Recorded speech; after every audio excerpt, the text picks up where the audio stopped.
Hello students. So Indian history క్లాసుల్లో భాగంగా మనం డిస్కస్ చేసుకునేది మధ్యయుగ భారత చరిత్ర. So medieval India. దీనికి సంబంధించి ఇప్పుడు మనం డిస్కస్ చేసుకునేది పాలా డైనస్టీ. సో మిడివల్ ఇండియాలో అంటే మధ్యయుగ భారత చరిత్రలో సో ఇదంతా కూడా మధ్యయుగ చరిత్ర అంటే మిడివల్ ఇండియా. సో మధ్యయుగ చరిత్రలో మనం డిస్కస్ చేసుకునేది పాల వంశం అనమాట. సో పాలా సామ్రాజ్యం అంటారు లేదా పాల వంశం అంటారు. ఈ పాలా డైనస్టీ ఎప్పటి నుంచి ఉన్నదంటే 750 నుంచి 1150 AE వరకు. వీళ్ళైతే ఈ బెంగాల్ ప్రాంతం ఉంది కదా, సో గౌడ సామ్రాజ్యం అంటారు దాన్ని. ఈ బెంగాల్ ప్రాంతాన్ని పరిపాలించడం జరిగింది. వీళ్ళ కాలంలో ఈ యొక్క పాలా డైనస్టీ ఉన్న కాలంలో ఒక పోరాటం జరుగుతున్నది. అదే త్రిముఖ పోరాటం, ట్రైపార్టిట్ స్ట్రగుల్ అంటారు. సో ట్రైపార్టిట్ స్ట్రగుల్ అంటారు. సో ట్రైపార్టిట్ స్ట్రగుల్ అంటే త్రిముఖ పోరాటం, త్రిముఖ సంగ్రామం అంటారు లేదా పోరాటం అంటారు. సో అంటే ఏంటంటే ఈ త్రిముఖ పోరాటం అంటే ఇది హర్షవర్ధనుడు చనిపోయిన తర్వాత కన్నౌజుని రాజధానిగా పెట్టుకొని కన్నౌజుని పరిపాలిస్తుంటాడు హర్షవర్ధనుడు. సో హర్షవర్ధనుడు ఉత్తర భారతదేశంలోని చివరి హిందూ చక్రవర్తి. అతను చనిపోయిన తర్వాత ఉత్తర భారతదేశంలో ఒక రాజకీయ శూన్యం ఏర్పడుతుంది. రాజకీయ శూన్యం అనేది ఏర్పడుతుంది. దాన్ని ఫిల్ చేయడం కోసం 3 రాజ్యాలు అంటే 3 వంశాలు పోటీ పడుతుంటాయి, యుద్ధాలు చేసుకుంటూ ఉంటాయి. దాన్నే త్రిముఖ పోరాటం లేదా త్రిముఖ సంగ్రామం అని చెప్పేసి అంటారు. ఆ రాజవంశాలు ఏంటంటే ఒకటి వచ్చేసి పాలా వంశం. సో పాలా వంశానికి సంబంధించినటువంటి రాజవంశం ఒకటి. సో నెక్స్ట్ వచ్చేసి రాష్ట్రకూటులు. సో రాష్ట్రకూటులు అనమాట. So రాష్ట్రకూటులు. Next Gurjara ప్రతిహారాలు, Gurjara. So Gurjara ప్రతిహారాలు. So Gurjara ప్రతిహార వీళ్ళనమాట. So ఎవరెవరు? పాలా వంశస్థులు, రాష్ట్రకూట వంశానికి చెందిన రాజులు, గుర్జర ప్రతిహారాలు. వీళ్ళు ముగ్గురు కూడా ఆ కనౌజ్ కోసం, హర్షవర్ధనుడు పాలించేటువంటి రాజధాని అయిన కనౌజ్ కోసం ఆ యొక్క మగధ సామ్రాజ్యం ఉంది కదా ప్రాంతం అంతా, ఇక్కడ మనకి ఆ ఉత్తరప్రదేశ్ ఆ ప్రాంతం, వాటి కోసము ఈ 3 వంశాలు యుద్ధం చేసుకుంటూ ఉంటాయి. దాన్నే ఏమంటారంటే త్రిముఖ పోరాటం అని చెప్పేసి పిలుస్తారు. అందులో ప్రధానమైన రాజవంశం వచ్చేసి పాలా డైనస్టీ. ఇప్పుడు మనం ఈ పాలా వంశం గురించి డిస్కస్ చేసుకుందాము. ఎగ్జామ్ పాయింట్ ఆఫ్ వ్యూలో ఎటువంటి అంశాలు అడుగుతారు, అందులో ప్రధాన ఘట్టాలు ఏమున్నాయి, ఈ పాలా వంశంలో ముఖ్యమైనటువంటి పాలకులు ఎవరున్నారు, వాళ్ళ కాలంలో జరిగిన సంఘటనలు ఏమున్నాయి, వాళ్ళ టైంలో ఉన్నటువంటి ఆర్కిటెక్చరు, కళలు ఇవన్నీ ఎలా ఉన్నాయో ఇప్పుడు మనం చూద్దాం.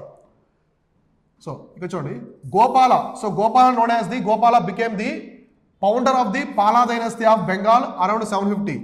సో ఈ యొక్క పాలా డైనస్టీ స్థాపకుడు ఎవరంటే గోపాల.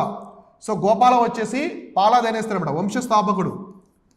సో పాలా యొక్క వంశస్థాపకుడు ఎవరంటే గోపాల. సో గోపాల వచ్చేసి వంశస్థాపకుడు. వంశస్థాపకుడే కాకుండా మొట్టమొదటి రాజు కూడా, సామ్రాజ్య స్థాపకుడు కూడా, ఫౌండర్ ఆఫ్ ది ఎంపైర్ అనమాట. సామ్రాజ్య స్థాపకుడు కూడా ఎవరంటే ఈ యొక్క గోపాలుడు. సో గోపాలుడు వచ్చేసి పాల సామ్రాజ్యం యొక్క స్థాపకుడు. ఈ పాల సామ్రాజ్యం అనేది ఇక్కడ చూడండి, మొదట ఈ ప్రాంతంలో ఉంటుంది, ఈ ప్రాంతం నుంచి ఇలా షిఫ్ట్ అయిపోతుంది అనమాట. ఇంత పెద్ద మొత్తంలో వీళ్ళ పాల సామ్రాజ్యం అంటే మొత్తం పాల సామ్రాజ్యం ఎంత పెద్దదంటే ఇక్కడ కనిపించేది మొత్తం కూడా, సో బ్రౌన్ కలర్లో కనిపిస్తుంది కదా, ఇదంతా కూడా పాల సామ్రాజ్యం అనమాట. ఈ పాల సామ్రాజ్యాన్ని ఎవరు స్థాపించారంటే గోపాలుడు. సో అలానే ఈయన రాజధాని, సో రాజ్యాన్ని తీసుకొచ్చాడు. కానీ రాజధాని ఏంటి? సో పాల వంశానికి సంబంధించిన రాజధాని వచ్చేసి ముద్దగిరి.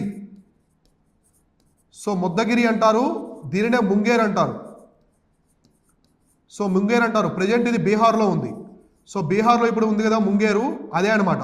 ఇప్పుడు ఉన్నటువంటి ముంగేరే అప్పట్లో ముద్దగిరి అని చెప్పేసి పిలిచేవాళ్ళు. ఇలా గోపాలుడు ఈ ముద్దగిరిని రాజధానిగా చేసుకొని పరిపాలించాడు, పాల సామ్రాజ్యాన్ని స్థాపించాడు. సో గ్రేట్ రూలర్ అనమాట ఈ వంశంలో గొప్ప పాలకుడు. సో పాలా వంశంలోనే గొప్ప పాలకుడు ఎవరు? సో పాలా వంశానికి సంబంధించినటువంటి గొప్ప పాలకుడు ఎవరంటే ధర్మపాలుడు. సో ధర్మపాలుడు వచ్చేసి పాలా వంశంలోనే గ్రేటెస్ట్ రూలర్ అనమాట. ఉన్నాడు, తన రాజ్యంలోకి తెచ్చుకున్నాడు అనమాట. కాబట్టి ఇప్పుడు ఈ గోపాలుడు పరిపాలించే క్రమంలో ఆ సమయంలో బీహార్తో పాటుగా బీహార్ ఉన్నటువంటి మగధ కూడా ఈయన యొక్క నియంత్రణలోనే ఉండేది. అంటే ఈయన ఏం చేశారంటే బెంగాల్ ప్రాంతం మొత్తాన్ని కూడా ఏకీకరణ చేశాడు. తర్వాత the monastery at the Vaddantapuri in Bihar was also founded by Gopala.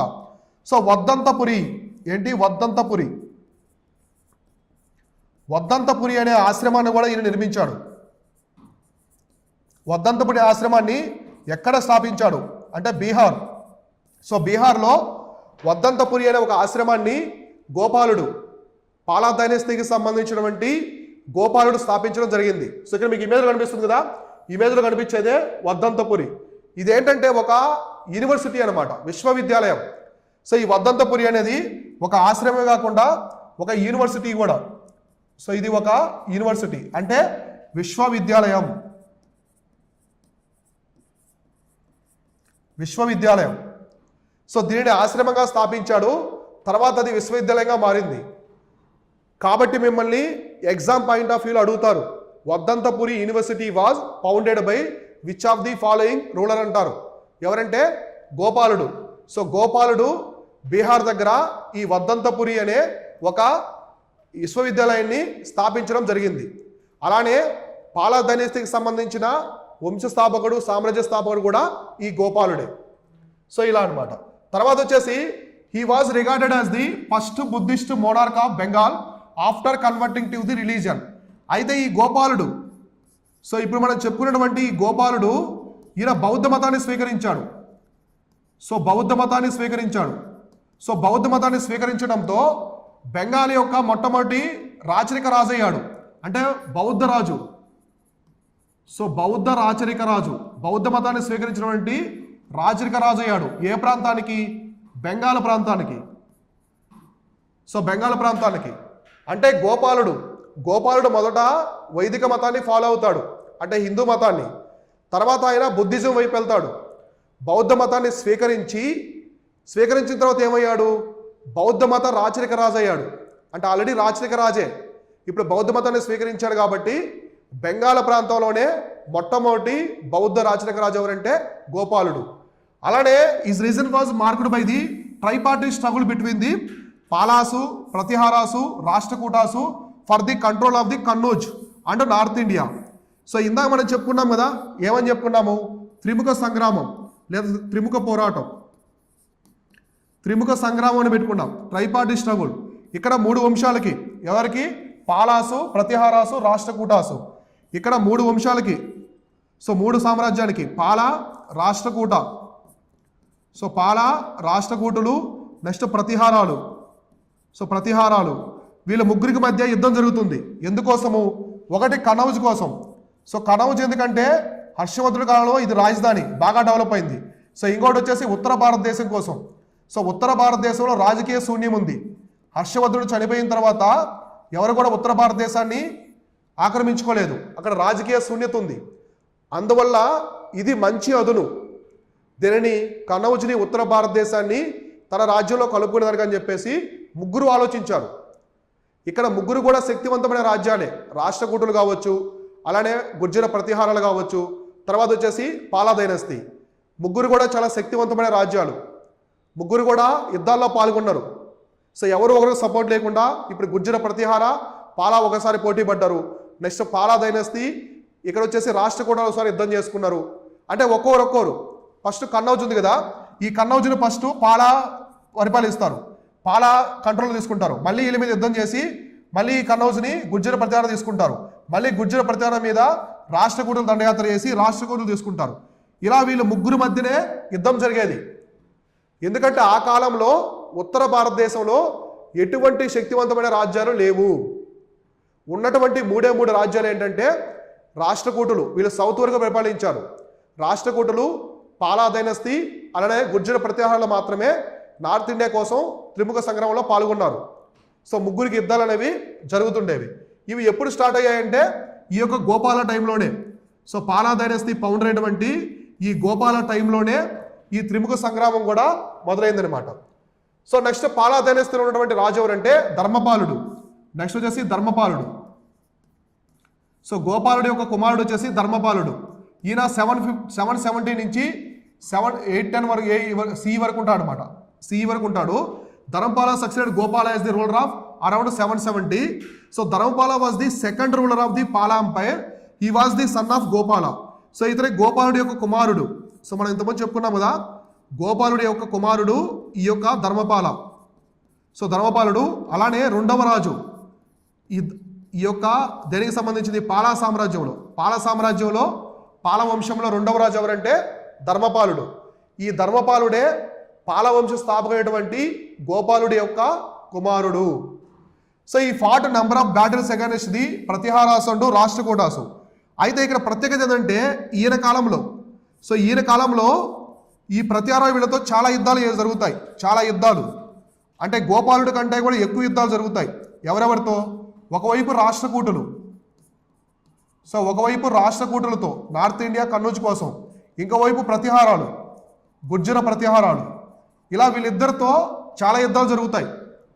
చాలా యుద్ధాలు జరిగినప్పటికీ ఈయన కూడా ధర్మపాలుడు కూడా వాళ్ళని ధీటుగా ఎదుర్కొని తన రాజ్యాన్ని కాపాడుకుంటాడు. అలానే Dharmapala captured Kannauj and conducted the grand durbar. So ఈ త్రిముఖ సంగ్రామంలో ఈ ధర్మపాలుడు చాలా పెద్ద సైన్యాన్ని ఏర్పరచుకుంటాడు.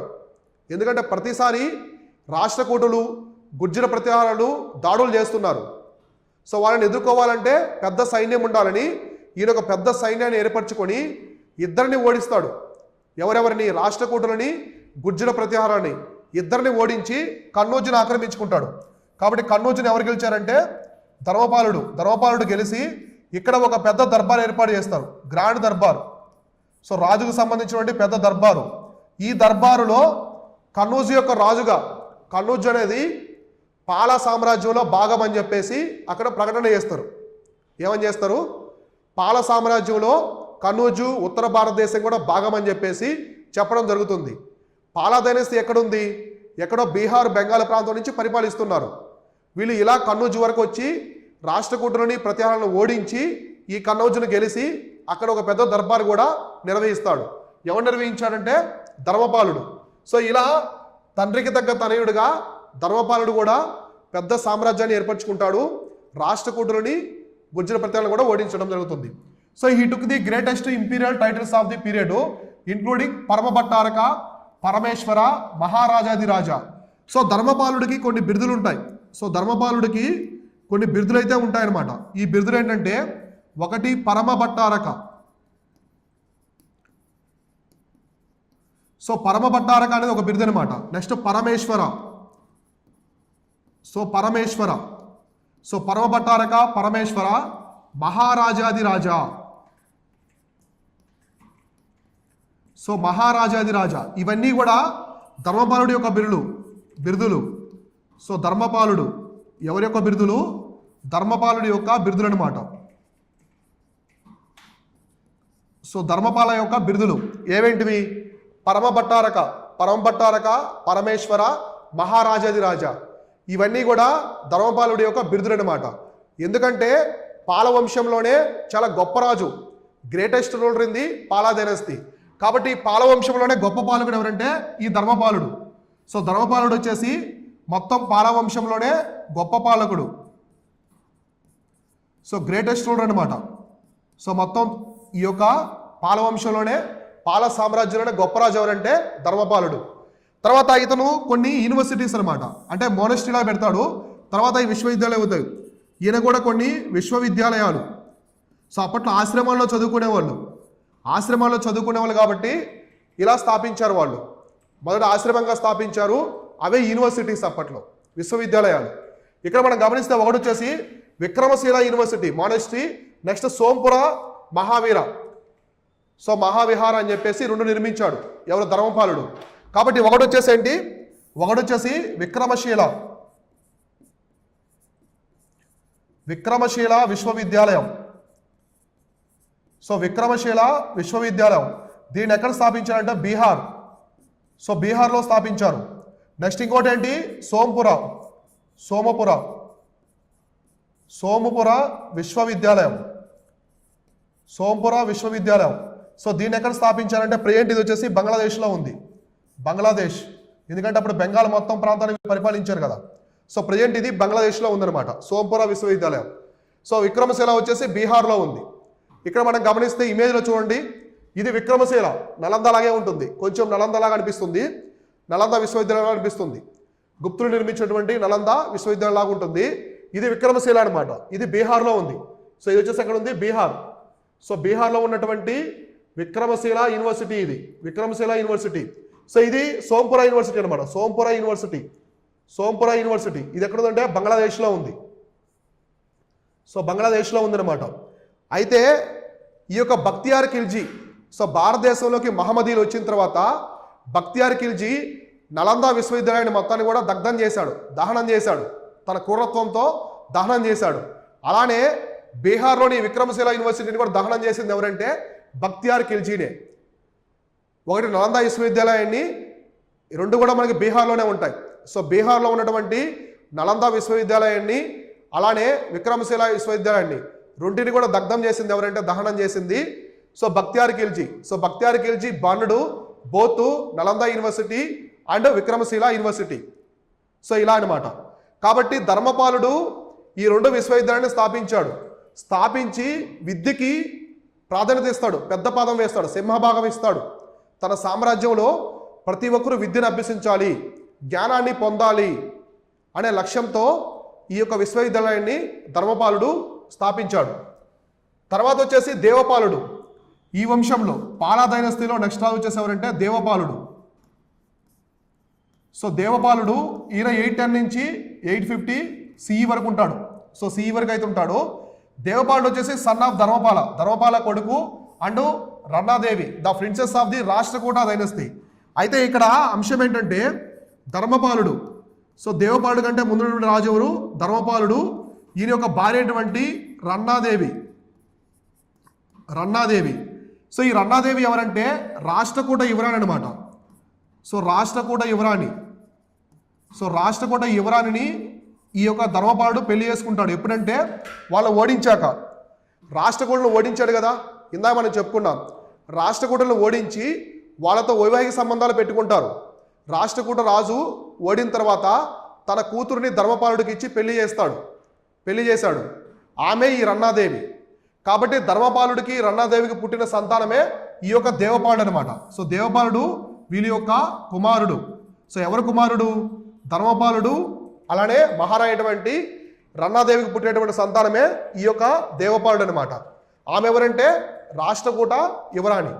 So Devapala had expanded the empire eastern India and including the kingdoms of Assam, Odisha and Kamarupa. చూడండి, ఈయన సామ్రాజ్యాన్ని తూర్పు వైపు బాగా విస్తరించాడు. తూర్పు వైపు ఎక్కడ వినిపించాడు? అస్సాం, ఒడిషా. సో ఒడిషా, కామరూప. సో కామరూప్ అంటే అస్సాంలోని కొంత ప్రాంతం అనమాట. అస్సాంలోని కొంత ప్రాంతాన్ని కామరూప్ అని చెప్పేసి పిలిచేవాళ్ళు ఆ రోజుల్లో. సో అస్సాంలోని కొంత ప్రాంతాన్ని ఇలా. కాబట్టి ఈయన చేసినటువంటి ప్రధానమైన అంశం ఏంటి? ఈయన పరిపాలన కాలంలో జరిగిన సంఘటన ఏంటంటే ఈ దేవపాలుడు కాలంలో ఎంపైర్ని, వాళ్ళ యొక్క సామ్రాజ్యాన్ని తూర్పు విస్తరించాడు. ఎంతవరకు అంటే కామరూప వరకు. అంటే మనకు అరుణాచల్ ప్రదేశ్, అస్సాం యొక్క బోర్డర్ ఉంది కదా, అంతవరకు ఈయన తన సామ్రాజ్యాన్ని విస్తరించడం జరిగింది. He had constructed several monasteries including the temples in Magadha. అంటే మగధ ప్రాంతంలో, సో మగధ ప్రాంతంలో చాలా ఆశ్రమాలు, దేవాలయాలు నిర్మించాడు. ఆశ్రమాలు, దేవాలయాలు ఇవన్నీ కూడా నిర్మించడం జరిగిందనమాట. ఈ పాలా వంశస్థులు బౌద్ధ మతాన్ని ప్రోత్సహించారు. మన భారతదేశ చరిత్రలో బౌద్ధ మతాన్ని ప్రోత్సహించిన చివరి వంశం ఇదే అనమాట. వీళ్ళ తర్వాత బౌద్ధ మతం అనేది క్షీణదశలోకి వెళ్ళిపోతుంది. ఇక ఏ రాజులు కూడా బౌద్ధ మతాన్ని ప్రోత్సహించలేదు. అందువల్ల బౌద్ధ మతం అనేది క్షీణదశలోకి వెళ్ళిపోతుంది.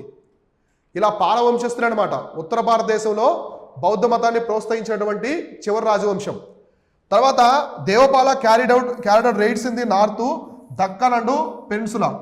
ఈయన చాలా దాడులు చేశాడు. సో చాలా దాడులు జరిగాయి అనమాట, దండయాత్రలు. ఎక్కడెక్కడంటే ఒకటి ఉత్తర భారతదేశంలో, సో ఉత్తరం వైపు నెక్స్ట్ దక్కన్ రీజియన్లో అంటే రాష్ట్రకూటుల మీద, సో దక్కన్ రీజను, ఇంకా ద్వీపకల్పం. సో ద్వీపకల్పంలో ఉన్నటువంటి రాజుల మీద, చాలా చిన్న చిన్న రాజ్యాల మీద కూడా దాడులు చేసి గెలిచాడు. ఎందుకంటే ఈ యొక్క దేవపాలుడు కూడా వాళ్ళ నాన్న దగ్గర ఉన్నటువంటి ఆర్మీ లాగే ఈయన కూడా తండ్రి యొక్క విధానాలను పాటించి అతిపెద్ద శక్తివంతమైన సైన్యాన్ని ఏర్పరచుకొని గొప్ప రాజుగా ఉన్నాడు దేవపాలుడు కూడా. అందుకే ఉత్తరం వైపు తన సామ్రాజ్యాన్ని విస్తరించాడు. అలానే చాలా రాజ్యాల మీద దండయాత్ర కూడా చేసి గెలిచాడు. ఇలా తర్వాత నెక్స్ట్ రాజు వచ్చేసి మహిపాల. సో పాల వంశంలో ఉన్నటువంటి తర్వాత రాజు వచ్చేసి మహిపాలుడు. సో మహిపాలుడు 985 నుంచి 1038 CE వరకు ఉంటాడు. The falling fortunes of the dynasty were revived by the Mahipala. అంటే వీళ్ళ వంశం అనేది క్షీణదశలోకి వెళ్ళిపోతుంది. ఈ టైంలో క్షీణదశలో ఉన్నటువంటి వీళ్ళ వంశాన్ని మళ్ళీ మెరుగుపరుస్తాడు. సో మెరుగు దిశగా తీసుకెళ్తాడు. అంటే ఆ వంశాన్ని మళ్ళీ రైజింగ్లో తీసుకొస్తాడు, రివైవ్ చేస్తాడు. తన పాలనలో సామ్రాజ్యంలో వంశంలో మళ్ళీ చైతన్యాన్ని తీసుకొచ్చిన రాజు ఎవరంటే మహిపాలుడు. అయితే ఇక్కడ జరిగినటువంటి ఇంపార్టెంట్ సంఘటన, ఈయన కాలంలో జరిగినటువంటి ముఖ్యమైన సంఘటన ఏంటంటే ఈ టైంలో తమిళనాడు ప్రాంతంలో, సో తమిళనాడులో తంజావూరుని రాజధానిగా చేసుకుని పరిపాలిస్తున్నటువంటి రాజేంద్ర చోళ. సో సౌత్లో వచ్చేసి రాజేంద్ర చోళ. సో రాజేంద్ర చోళుడు ఉంటాడు దక్షిణం వైపు. ఆయన ఏం చేస్తారంటే నార్త్ ఇండియా మీద దండయాత్ర చేస్తాడు. రాజేంద్ర చోళుడు నార్త్ ఇండియా మీద దండయాత్ర చేసి ఇతన్ని ఓడిస్తాడనమాట. ఎవరిని? మహిపాలుని ఓడిస్తాడు. కాబట్టి ఇక్కడ ఎవరికి యుద్ధం జరిగిందంటే రాజేంద్ర చోళ. సో రాజేంద్ర చోళుడు తంజావూరు నుంచి బయలుదేరి గంగా నది వరకు వస్తాడు. సో చోళుడు వర్సెస్ మహిపాలుడు. సో ఇక్కడ చూడండి, ఇక్కడ మీకు కనిపించే ఆయన రాజేంద్ర చోళుడు. సో రాజేంద్ర చోళుడు చోళ వంశానికి చెందిన రాజేంద్ర చోళుడు. అంటే మహిపాలుడు, రాజేంద్ర చోళుడు కంటెంపరీ కింగ్స్ అనమాట. Contemporary kings. ఇక్కడ జరిగేది ఏంటంటే ఇలా ఉంది కదా మన ఇండియా. సో ఇలా ఇక్కడి నుంచి బయలుదేరుతాడు. ఇక్కడి నుంచి బయలుదేరి తంజావూరు నుంచి ఇలా గంగా నది వరకు, గంగా నదిని క్రాస్ చేస్తాడు. క్రాస్ చేసి ఇక్కడ మహిపాలుని ఓడిస్తాడు. ఓడించి ఆ యొక్క వాటర్ని తీసుకొస్తాడు. ఆ గంగా నది నీటిని తీసుకొని జలాన్ని మళ్ళీ ఈ ప్రాంతానికి వస్తాడు. తంజావూరు ప్రాంతానికి వచ్చి అక్కడ ఒక కొత్త నగరాన్ని నిర్మిస్తాడు. గంగైకొండ చోళపురం అని ఒక నగరాన్ని నిర్మించి అందులోనే టెంపుల్ కూడా నిర్మిస్తాడు. రాజరాజేశ్వర టెంపుల్ నిర్మిస్తాడు అనమాట. అంటే బృహదేశ్వర టెంపుల్ అనే ఒక టెంపుల్ని అక్కడ కూడా నిర్మిస్తాడు. సో అందుకే అతను ఏమంటారంటే మహిపాలుడి మీద గెలిచాడు, రాజేంద్ర చోళుడు గెలిచాడు. సో మహిపాలుడు ఓడిపోయాడు. అంటే advance of the Chola beyond Ganges was checked by Mahipala. అంటే ఇప్పుడు వీళ్ళేంటి గంగా నది వరకు వచ్చారు. గంగా నదిని క్రాస్ చేశారు. కానీ మహిపాలుడు ఇక్కడ అడ్డుకున్నాడు. తర్వాత పోనివ్వలేదు మహిపాలుడు. అంటే ఇంతవరకు. కానీ యుద్ధంలో ఓడిపోయాడు. మహిపాలుడు ఓడిపోయాడు. కానీ గట్టి పోటీ ఇచ్చాడు రాజేంద్ర చోళుడికి. ఇక అక్కడి నుంచి చోళుడిని ముందుకు పోనివ్వకుండా ఆపాడు. సో దానితో రాజేంద్ర చోళుడు ఇక ఎందుకు లేని తను గంగానదిని తీసుకొని వాటర్ తీసుకొని వెనక్కి వచ్చేస్తాడనమాట. కాబట్టి చోళులని గంగానదిని దాటి తర్వాత ప్రాంతం వైపు వెళ్లకుండా మహిపాలుడు ఎలాగోలా అడ్డుకున్నాడు. కానీ ఓడిపోయాడు. రాజేంద్ర చోళుడితో జరిగిన యుద్ధంలో మహిపాలుడు అయితే ఓడిపోతాడు. కాబట్టి ఇతర పరిపాలన కాలంలో జరిగిన ప్రధానమైన సంఘటన ఇదనమాట. ఎగ్జామ్ పాయింట్ ఆఫ్ వ్యూలో చాలా ముఖ్యమైన అంశం ఇది. తర్వాత contributions to the architecture. So ఈయన చాలా కాంట్రిబ్యూషన్ ఇస్తాడు నిర్మాణ శైలికి, నిర్మాణాలకి. సో నిర్మాణాలకి ఈయన చాలా కృషి చేశాడు. ఎవరు? మహిపాలుడు చాలా కృషి చేశాడు. He constructed and repaired the several sacred structures of the Sarnath, Nalanda and Bodh Gaya. So ఈయన చాలా రెనోవేట్ చేశాడు అనమాట. అంటే బాగు చేశాడు వాటిని. అవి పాడుపడిపోకుండా బాగు చేశాడు. వేటివేటినంటే ఒకటి సారనాథ్ నగరాన్ని, సో సారనాథ్, సో బౌద్ధ మతానికి సంబంధించిన సారనాథ్. నెక్స్ట్ నలంద విశ్వవిద్యాలయం. సో నలంద విశ్వవిద్యాలయాన్ని తర్వాత వచ్చేసి బుద్ధగయని. సో బుద్ధగయ వీటన్నింటిని కూడా ఈయన రిపేర్ చేశాడనమాట. అంటే పాడుపడిపోకుండా మళ్ళీ అధునాతనంగా మార్చాడు. సో వాటిని బాగు చేశాడు. ఎవరు? మహిపాలుడు. ఎందుకంటే పాల వంశంలో ఉండే వాళ్ళంతా కూడా దేవర్ ప్యాట్రనైజర్స్ ఆఫ్ ది బుద్ధిజం. బౌద్ధ మతాన్ని వీళ్ళంతా కూడా ప్రోత్సహించారు. సో బౌద్ధ మతాన్ని ప్రోత్సహించారు. సో ఈ విధంగా పాల డైనస్టీ అనేది బౌద్ధ మతం.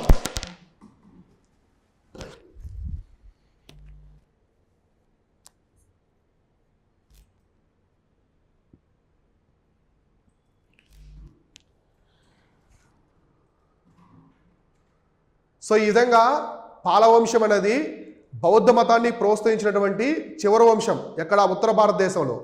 ఈ పాలవంశం తర్వాత బౌద్ధ మతం అనేది క్షీణదశలోకి వెళ్ళిపోతుంది. అలానే మన సౌత్ వైపు చూసుకుంటే మన ఆంధ్ర చరిత్రలో భాగంగా ఇక్ష్వాకులు అనమాట. ఇక్ష్వాకులు చివరి వంశం బౌద్ధ మతాన్ని ప్రోత్సహించిన వాళ్ళలో. తర్వాత బౌద్ధ మతాన్ని ఎవరు కూడా సరిగా పట్టించుకోరు. అందుకే బౌద్ధ మతం అనేది ఈ యొక్క ఆంధ్రదేశంలో క్షీణదశలోకి వెళ్ళిపోయిందని చెప్పేసి మనకి హుయాన్ సాంగ్ కూడా చెప్తాడు. చైనా ట్రావెల్ అయినటువంటి హుయాన్ సాంగ్ కూడా చెప్పడం జరుగుతుంది. ఇలా ఇది పాలా డైనస్టీకి సంబంధించినటువంటి కంప్లీట్ ఇన్ఫర్మేషను. ఇక్కడ మీకు ఎగ్జామ్ పాయింట్ ఆఫ్ వ్యూలో ఉన్నటువంటి అంశాలన్నీ కూడా క్లియర్గా చెప్పడం జరిగింది. వాళ్ళు ఎటువంటి యూనివర్సిటీస్ నిర్మించారు, తర్వాత సారనాథ్, బుద్ధగయ, ఈ యొక్క నలంద విశ్వవిద్యాలయాన్ని ఎవరు బాగు చేశారు, రాజేంద్ర చోళుడు గంగానది వరకు వెళ్ళినప్పుడు అక్కడ పాలా డైనస్టీని ఎవరు పరిపాలిస్తున్నారు, ఇవన్నీ మనం చూసాం కదా. తర్వాత క్లాసులో ఈ మధ్య భారత చరిత్రలో భాగంగా నెక్స్ట్ క్లాస్ ఏముందో మనం క్లారిటీగా డిస్కస్ చేసుకుందాం. Thank you so much.